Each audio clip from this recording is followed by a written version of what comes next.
విప్లవకారుణ్ణి. మీకు గుర్తుందో లేదో చిరంజీవి గారు చెప్పాడు ఒక సందర్భంలో, అసలు మా వాడు అడవులకు వెళ్ళిపోతాడని భయపడ్డామండి, అంత విప్లవకారుడిగా బయలుదేరాడు, ఏదో చివరికి సినిమాల్లోకి వచ్చి అయ్యాడు అనేటువంటి పద్ధతుల్లో మాట్లాడారు. నాకు అర్థం కానటువంటి అంశం ఏంటంటే, నాకే కాదు ఎవరికీ అర్థం కానటువంటి పరిస్థితి, ఇవాళ అనేకమైన హామీలు ఇచ్చినటువంటి ప్రభుత్వం మీ కూటమి ప్రభుత్వం. ముగ్గురు కలిసి అధికారంలోకి వచ్చారు, మమ్మల్ని ఓడించారు, గద్దె దించుతా ఉన్నారు, దించారు, అయిపోయింది. మీరు మీ సంగతి ఏంటి? గద్దెకి మీరేం పగలదిస్తున్నారని అడుగుతా ఉన్నా, మీరేం చేస్తున్నారని అడుగుతా ఉన్నా. ఇవాళ జయకేతనం అని చెప్పి మీటింగ్ పెట్టి అందరినీ పిలిచి మీరు మాట్లాడింది ఏంటి, మీకు చెప్పింది ఏంటి? ఏమి అర్థం కానటువంటి ఒక అగమ్యం గోచరంగా ఇవాళ పవన్ కళ్యాణ్ గారు ప్రవర్తిస్తున్నాడు. ఆయనకి అసలు ఒక సిద్ధాంతమే లేదు, షణ్ముఖ వ్యూహం అని చెప్పేసి ఒక వ్యూహం నుంచి మరొక వ్యూహం, ఆ రకంగా ఊసర వెలిలాగా మారిపోతున్నారు. సెటిల్ కానటువంటి పరిస్థితి ఇవాళ కనిపిస్తా ఉంది. వాలంటీర్లు మోసం చేశారు. కళాశాలల్లో పేదవారికి, వైద్య కళాశాలలో పేదవారికి మేము సీట్లు ఇచ్చే కార్యక్రమం చేస్తుంటే అమ్ముకుంటున్నామని చెప్పారు. ఇవాళ మొత్తం ప్రైవేట్ కళాశాల మొత్తాన్ని తీసుకువెళ్లి ప్రైవేట్ రంగానికి, గవర్నమెంట్ కళాశాల అన్నింటినీ ప్రైవేట్ రంగానికి ఇచ్చేటటువంటి ఒక దౌర్భాగ్యమైన స్థితికి ఇవాళ మీరు తీసుకొచ్చేటటువంటి పరిస్థితి ఇవాళ తీసుకొచ్చారు. ఇది చాలా దురదృష్టకరమైనటువంటి పరిణామాన్ని మనం చేస్తున్నాం. అంతేకాదు ఇవాళ కూటమి ప్రభుత్వంలో ఉన్నటువంటి శాసనసభ్యులు కానీ, ఎంపీలు కానీ, మంత్రులు కానీ ఏం జరుగుతుంది? వాళ్ళ దోపిడీ, ఇసుక దోపిడీ, మట్టి దోపిడీ, బియ్యం దోపిడీ. అసలు జనసేనలో ఉన్నటువంటి శాసనసభ్యులందరూ కూడా దోపిడీ చేస్తుంటే హాయిగా చుక్కలు లెక్కడుతున్నావు నువ్వు. అదేమంటే నువ్వు వీరుణ్ణి, సూర్యుణ్ణి, అవినీతికి వ్యతిరేకం, ధర్మం కోసం పరిపాలన చేస్తాను, కోపం వస్తుంది నాకు, ఇవన్నీ మాట్లాడతాం. మీ వాళ్ళు దోచుకుంటుంటే మాత్రం నీకు ఏ రకమైన కోపం రాదు. మీ వాళ్ళు డైరెక్ట్ గా లెక్చర్లు కొడుతున్నారు, డాక్టర్ల మీద తిరగబడుతున్నారు. అసలు నీకు అతి ప్రియమైనటువంటి మంత్రి గారు ఉన్నాడు, ఆయన కలెక్షనే పనిగా బియ్యం, రైసు, విజిలెన్సు, దాడులు, సీజు, మళ్ళా ఓపెను, డబ్బులు. ఈ మధ్య సీజ్ ది షిప్ అని సముద్రంలోకి వెళ్ళావు, మళ్ళీ తిరిగి వచ్చావు. అర్థం పర్థం లేని మాటలు మాట్లాడేటటువంటి పరిస్థితికి వల్ల మీరు దిగజారిపోయినటువంటి పరిస్థితులు ఉన్నాయి.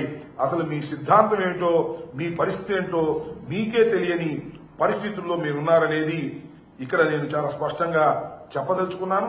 ఏది ఏమైనప్పటికీ కూడా ఒక పద్ధతి ప్రకారం ముందు వెళ్లవలసినటువంటి మీరు పద్ధతి తప్పి ఇష్టానుసారంగా వెళ్తున్నారు. ఒకసారేమో తెలుగుదేశానికి సపోర్ట్ చేస్తారు, ఒకసారేమో వ్యతిరేకించినట్టుగా నటిస్తారు. కారణం ఏంటంటే తెలుగుదేశం పార్టీ యాంటీ ఎస్టాబ్లిష్మెంట్ ఓట్లను చీల్చేయాలి అనే ఉద్దేశంతో బీఎస్పీ, సిపిఐ, సిపిఎం వీళ్ళతో జత కడతారు. మనది అయిపోయిన తర్వాత మళ్ళా మన తెలుగుదేశం పార్టీతోనూ బీజేపీతోనూ జత కట్టేటటువంటి పరిస్థితులు, అవకాశవాద రాజకీయాలు మీరు చేస్తూ ఉత్తరాది అహంకారాన్ని ఎదుర్కొంటామని చెబుతూ దక్షిణాదికి ప్రతినిధిగా బయలుదేరి, నాకు తెలియగలుగుతానండి, మన పిఠాపురం కర్ణాటక నుంచి వచ్చారంట, తమిళనాడు నుంచి వచ్చారంట, మహారాష్ట్ర నుంచి వచ్చారంట, తెలంగాణ నుంచి వచ్చారంట. 4 భాషల్లో మాట్లాడేశాడు. 4 భాషల్లో మాట్లాడేసి నేను ఉత్తరాదికి వ్యతిరేకంగా, ఉత్తరాదికి అనుకూలంగా దక్షిణాది నాయకుడిని అని ఆయనే ప్రకటించుకునేటువంటి పరిస్థితిలో ఉన్నాడు. ఇది చాలా దురదృష్టకరమైనటువంటి పరిణామంతో పాటు మీకు గుర్తుందో లేదో, కుటుంబ రాజకీయాలేంటి, వారసత్వ రాజకీయాలేంటి, ప్రజల నుంచి పుట్టాలి నాయకులు అన్నాడు.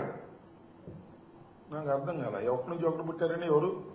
అదేమంటే ప్రాణత్యాగం చేయడానికి నేను సిద్ధం అన్నాడు. ప్రాణత్యాగం చేయడానికి సిద్ధం అంటాడు, ఎమ్మెల్సీ సీటు ఖాళీ అయితే మాత్రం అన్నగించుకుంటాడు. ఏంది ఇలాంటి అవకాశవాద రాజకీయాలు చేస్తున్నటువంటి వ్యక్తి ఇవాళ పవన్ కళ్యాణ్ గారు. పిఠాపురం సాక్షిగా ఇవన్నీ నిరూపణ అయినాయని కూడా ఈ సందర్భంగా నేను చెప్పదలుచుకున్నాను. ఇకపోతే ఇక వేదిక మీదండి చాలా మంది మాట్లాడారు. ముఖ్యంగా మా పార్టీ నుంచి వెళ్ళిన వాళ్ళు ఉన్నారు కొంతమంది. మా పార్టీలో ఉండి మా పార్టీ నుంచి బయటికి వెళ్లిన వాళ్ళు ఇక దీన్ని ఇష్టం వచ్చినట్టుగా ఉపయోగించుకునే కార్యక్రమం చేశారు. బాలినేని శ్రీనివాసరెడ్డి గారు, వాట్ ఈజ్ హిస్టరీ నాకు బాగా తెలుసు. నేను శాసనసభ్యుడు అయినప్పుడు ఆయన శాసనసభ్యుడు కాదు. సుబ్బారెడ్డి గారికి బంధువు. అందువల్ల వైఎస్ఆర్ కాంగ్రెస్ పార్టీలోనూ ప్రిఫరెన్స్ ఇస్తే రాజకీయాల్లోకి వచ్చి ఎదిగి పెద్దవాడై మొత్తం రాజకీయాలని చేసి ఇవాళ అలిగి వెళ్లి ఆయన దగ్గర చేరాడు. చేరపో, మాకేం అభ్యంతరం లేదు. రాజకీయం అధికారం కోసం పార్టీలు మారేవాళ్ళు 300 మంది చూసాం, దానిలో నువ్వు ఒకటివి. వాడు అంటాడైనా నా ఆస్తులన్నీ కూడా నాశనం చేసుకున్నాను, బోలెడు డబ్బులు తగలేసుకున్నాను, నా దగ్గర నుంచి జగన్మోహన్ రెడ్డి గారు దోపిడీ చేసి ఆస్తులు లాక్కున్నాడు అనేటువంటి మాట మాట్లాడుతున్నారు. సిగ్గేలా లేదన్నా? ఎక్కడ పోగొట్టుకున్నావు నీ ఆస్తులు? ఎక్కడ పోగొట్టుకున్నావు అక్కడ ఎదుర్కో, ఇక్కడ కాదు. ఎక్కడో పోగొట్టుకుంటావు నువ్వు, అక్కడ ఎదుర్కోవాలి. చాలా మంది చెప్తా ఉన్నారు ఎక్కడెక్కడ పోగొట్టుకున్నావో అక్కడికి ఎదుర్కోవాల్సింది పోయి ఇవాళ పిఠాపురం సాక్షిగా నేను అన్ని నిజాలు చెప్తాను అని జగన్మోహన్ రెడ్డి గారి మీద అవాకులు చవాకులు పేలుతున్నారే, గుర్తుపెట్టుకోండి. దానివల్ల మీకేదో పెరుగుతుంది అనుకోకండి, దానివల్ల మీ క్యారెక్టర్ డౌన్ అవుతుంది. మీరే కాదు, సాయిరెడ్డి గారితో కూడా చెప్తున్నా. సాయిరెడ్డి గారు, శ్రీనివాసరెడ్డి గారు, మీ ఇద్దరికీ అన్యాయం జరిగింది వైఎస్ఆర్ కాంగ్రెస్ పార్టీలో అంటే ఇంకేం చెప్పాలి నాకు అర్థం కాల. మీరేగా మొత్తం అంతా ఏలింది. జగన్మోహన్ రెడ్డి గారు ఆ చెవిలోను ఈ చెవిలోను చేరినటువంటి వ్యక్తులు మీరు ఇవాళ మీకు అన్యాయం జరిగిపోయిందనేటువంటి మాటలు మీరు మాట్లాడుతున్నారు జనసేన వేదిక మీద. వారికి ఎట్టాకు సిగ్గు లేదు, మీకు సిగ్గు లేదు, సిగ్గు లేకుండా మాట్లాడుతున్నారు. అయ్యా పవన్ కళ్యాణ్ గారు, ఇలాంటి వారిని నమ్మి నువ్వు రాజకీయాలు చేస్తే శ్రీమద్ రమారమణ గోవింద్ అనే విషయాన్ని కూడా గుర్తుపెట్టుకోమని మనవి చేస్తున్నా. దాంతోపాటు ఇంకొక ఆయన ఉన్నాయండి, మా దగ్గరే ఉన్నాడు మొన్నటి దాకా, నేను టికెట్ ఇవ్వకూడదు అక్కడికి వెళ్ళాడు. ఆయన మాట్లాడుతున్నాడు, జగన్మోహన్ రెడ్డి గారి గురించి మాట్లాడుతున్నాడు. రాజశేఖర రెడ్డి గారి దయా దాక్షిణ్యాల వల్ల పార్లమెంటు సభ్యుడైనటువంటి వ్యక్తి, జగన్మోహన్ రెడ్డి గారి దయా దాక్షిణ్యాల వల్ల పార్లమెంటు సభ్యుడైనటువంటి వ్యక్తి ఆయన మాట్లాడతాడు. పులివెందులకు ఎక్కువ కడపకు తక్కువ అండి జగన్మోహన్ రెడ్డి గారు. ఆయన బొమ్మ పెట్టుకుని గెలిచినటువంటి నువ్వు ఇవాళ దరువు కొట్టే కార్యక్రమం చేస్తా ఉన్నావు. గుర్తుపెట్టుకో, నీ జీవితం మొత్తం అందరికీ తెలుసు. ఏదో వేదిక దొరికింది కదా అని రెచ్చిపోవద్దు, పిచ్చి పిచ్చిగా మాట్లాడొద్దని కూడా మనం చేస్తున్నాం. ఇప్పుడు ఇలాగే ఉండదు సార్, 4 సంవత్సరాలే, 4 సంవత్సరాల పరిస్థితులు మారతాయనే విషయాన్ని కూడా గుర్తుపెట్టుకోండి.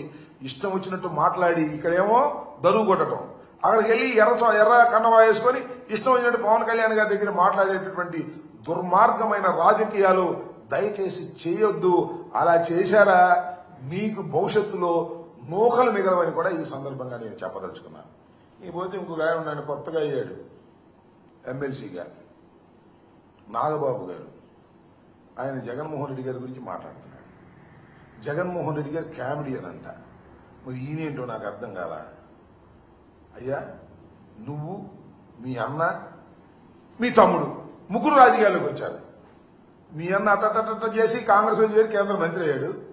నువ్వేమో మీ అన్న, మీ తమ్ముడు పవన్ కళ్యాణ్ గారు 16 సంవత్సరాలైంది శాసనసభకు రావడానికి టైం పట్టింది. అది కూడా ఏంటి, చంద్రబాబు నాయుడు గారు సంకెక్కితే అయ్యారు మీరు.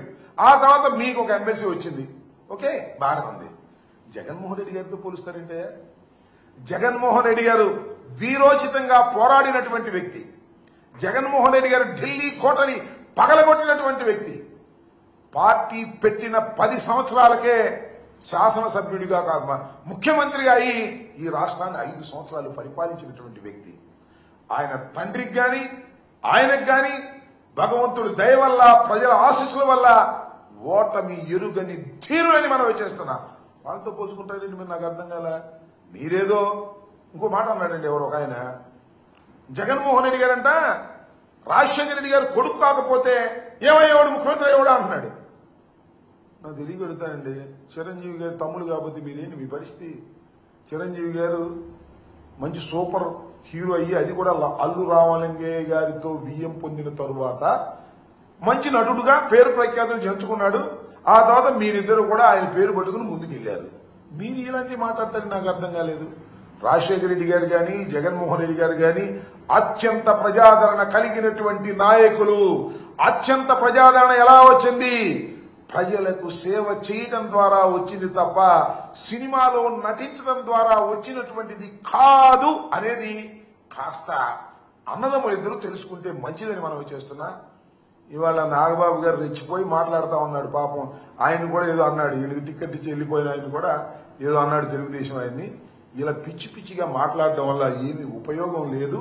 మీరు అడ్డదారిన రాజకీయాల్లోకి వచ్చిన వారు, ఎవరి సంఖో ఎక్కి రాజకీయాలు చేస్తున్న వాళ్ళు, మీకంటూ ఒక ప్రత్యేకమైనటువంటి సిద్ధాంతాలు లేనటువంటి వ్యక్తులు మీరు ఇవాళ మాట్లాడుతున్నారు. వస్తారు జనం, అధికారం ఉంది, డబ్బు ఖర్చు పెట్టారు, సినిమా గ్లామర్ ఉంది, వస్తారు జనం, అధికారం ఉంది కదని. ఈ వచ్చిన వాళ్ళందరూ గొప్పవాళ్ళని లేదా మీకే పెద్ద ప్రజాబలం ఉందని పప్పులో కాలేయొద్దు. దక్షిణాదికి వెళ్తానంట, మన ఉత్తరాదికి వెళ్తానంట, అందరూ ఫోటోలు దిగుతున్నారంట పవన్ కళ్యాణ్ గారి గురించి. అందువల్ల అక్కడ కూడా నాకు బ్రహ్మాండంగా ఉంది.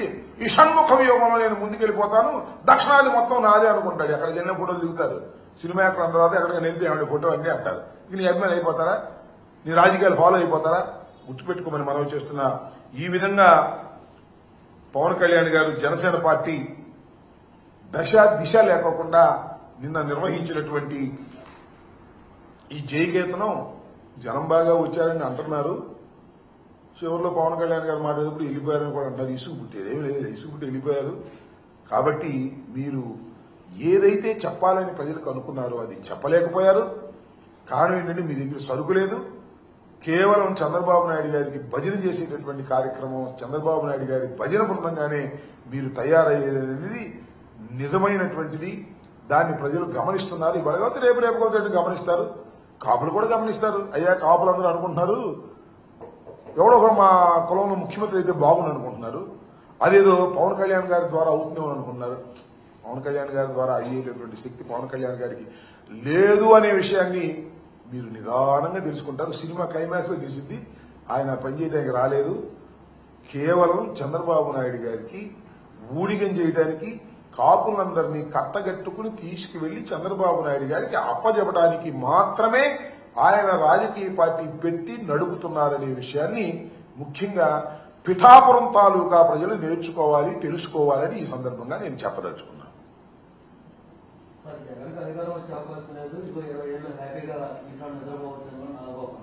నాగబాబు గారు కళ్ళగంటున్నాడు, అంతకు మించేం లేదు. కళ్ళగంటం ఆయనకు సరదా అనుకుంటాను. నాగబాబు గారు బాగా కలలు కనేటువంటి పరిస్థితిలో ఉన్నాడు. ఎందుకంటే అర్ధంతరంగా ఎమ్మెల్సీ అయిపోయాడు కదా తమ్ముడు వల్ల.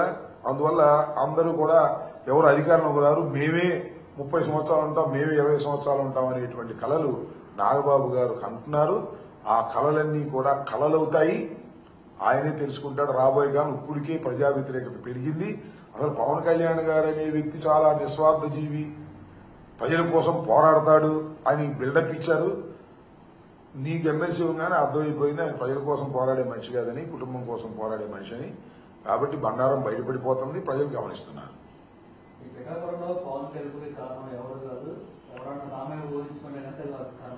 అదేనండి చంద్రబాబు టైపే. చంద్రబాబు వెన్నుపోటు కాదు. ఎన్నికలకు ముందు ఒక మాట, ఎన్నికలు అయిపోయిన తర్వాత ఒక మాట, అక్కర తీరిన తర్వాత ఒక మాట, అది రేవు దాటిన తర్వాత తెప్ప తగలేయటం. నాకు తెలియకూడదు, నాకేం సంబంధం లేదు కానీ